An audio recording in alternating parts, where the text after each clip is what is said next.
sa ulo ng mga nagbabagang balita.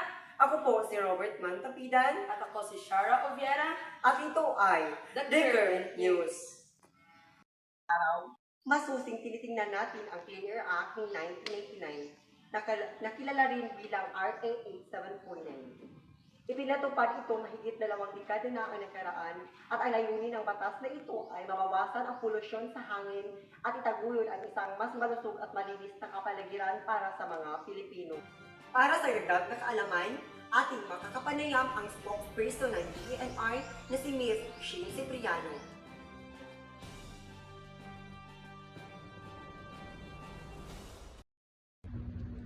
So magandang araw sa inyong lahat. Ang Clean Air Act ay nagtatakda ng mga pamantayan para sa kalidad ng hangin sa pamamagitan ng pagtatakda ng mga limitasyon sa mga pollutant sa hangin. Tinitiyak na ligtas ang hangin para sa mga tao na huminga. So ito ay nagre-regula ng mga emisyon mula sa sasakyan, kotse, bus, truck at iba pang sasakyan ay kailangang sumunod sa mga pamantayan ng emisyon upang mabawasan ang mga pollutant tulad ng particulate matter, nitrogen oxides at volatile organic compounds. So, industriya, ang mga pabrika, planta ng kuryente, at iba pang pinagmumulan ng industriya ay kailangang kontrolin ang mga emisyon ng mga pollutant tulad ng sulfur dioxide, nitrogen oxides at particulate matter. Sa pamamagitan ng pagregula ng mga emisyon at pagtatakda ng mga pamantayan sa kalidad ng hangin, ang Clean Air Act ay naglalayong. So, protektahan ang kalusugan ng publiko, bawasan ang mga problema sa paghinga, sakit sa cardiovascular at iba pang mga isyu sa kalusugan na nauugnay sa polusyon sa hangin. So, pagbutihin ang kalidad ng hangin, bawasan ang mga antas ng polusyon, ginagawa ang hangin para sa mas malinis at mas malusog para sa lahat. Ang batas ay nagbibigay din ng mga mekanismo para sa pagpapatupad, pagsubaybay at mga parusa para sa hindi sa pagsunod. Tinitiyak na ang mga individual at organisasyon ay kukuha ng responsibilidad sa pagbabawas ng kanilang epekto sa kapaligiran.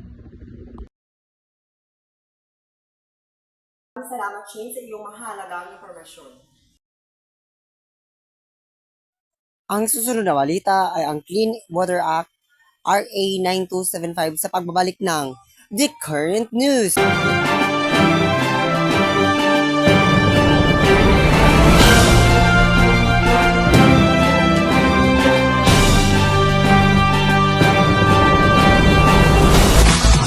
Finally, Ariel happened to me. One wash clean sa Lavada for just $7.50. Finally, Ariel happened to me. Ang gaan sa bulsa, cause it's just $7.50. Finally!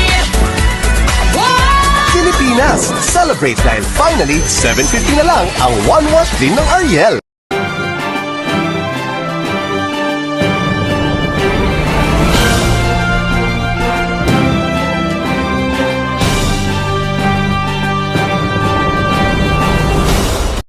Na balita ay hahatid sa atin ni Miss Shara Oviera. Act number 9275 ay pinatutupad noong March 22, 2004 ay kilala bilang Philippine Clean Water Act.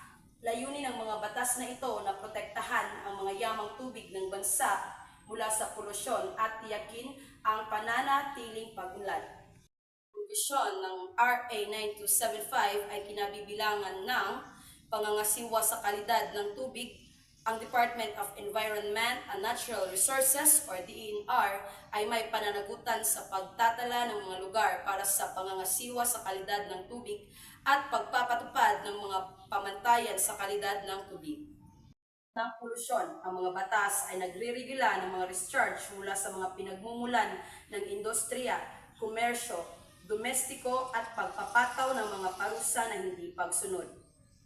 Sa programa sa sewerage at septage management, ang Department of Public Work and Highways or DPWH ay may pananagutan sa paghahanda ng pambansang programa para sa pangangasiwa sa sewerage at septage.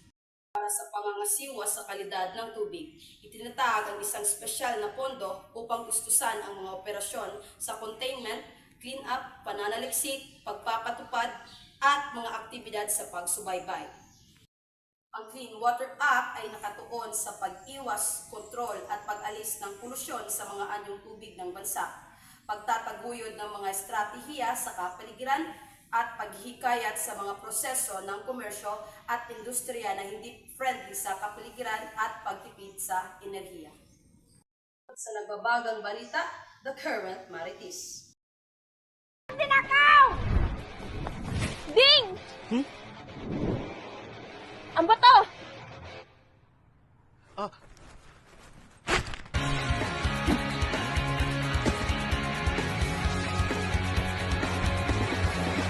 Sana!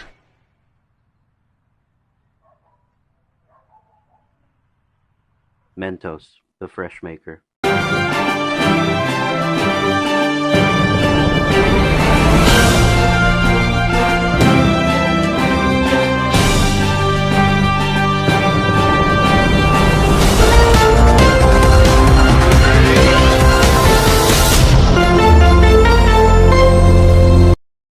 Current Marites, noong March 28, 2025 ay nagkaroon ng fashion show ang HRST TOEIC student na may konseptong denim, Filipiniana, mafia at retro na pinagbibidahan ng ilang sikat na celebrity gaya ni na Annalyn, Paula, Chison, Mary, Gia at Lara.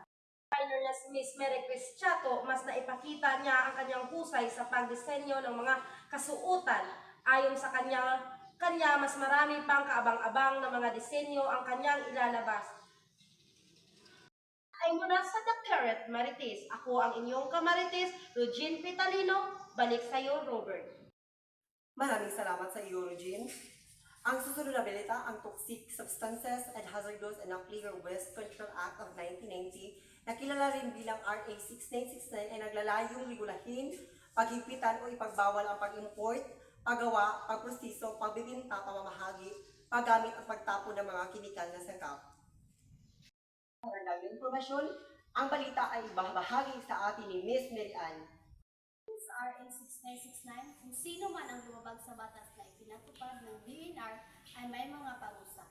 Ang lumabag ay naharap sa pagkakulong at multa na umaabot sa 6 na buwan hanggang higit pa, at multa mula sa hanggang 600 to 4,000 o higit pa depende sa pagkakasala.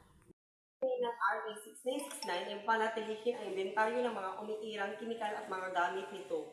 Subaybayan at regulahin ang mga kimikal na nagdudulot ng panganib sa kalusugan at kapaligiran. Ipaalam at turuan ang publiko tungkol sa panganib ng mga kimikal. Ang batas ay nagbibigay din ng pagkumpiska at pag-agaw ng mga nalikom mula sa mga illegal na gawain at nagpapataw ng mga administratibong multa sa mga lumalabag.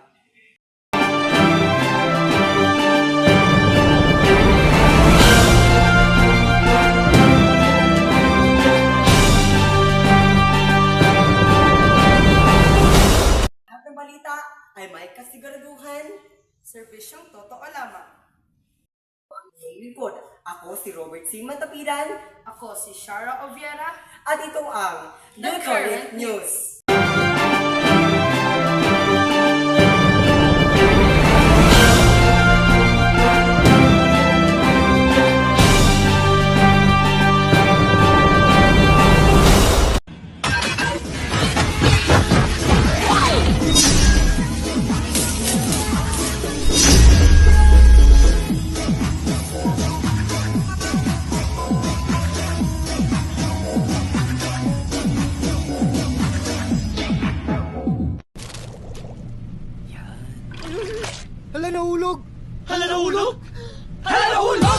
Try mo kasi itong Lucky Me Pancit Canton No Drink Cooking. Bago yan eh. Magpakulo ng 3/4 cup water at ilagay ang noodles.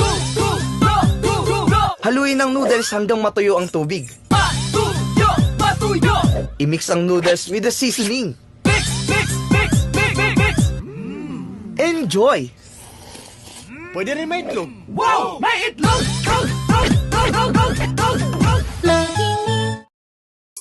Mag-Great White. Tama na yung sobrang tapang at sobrang sweet. Mag-Great White. Great is white caramel ang may sweet green lang. Yung iduduin ka sa sarap ng tawag timpla. Great is white caramel ang may sweet green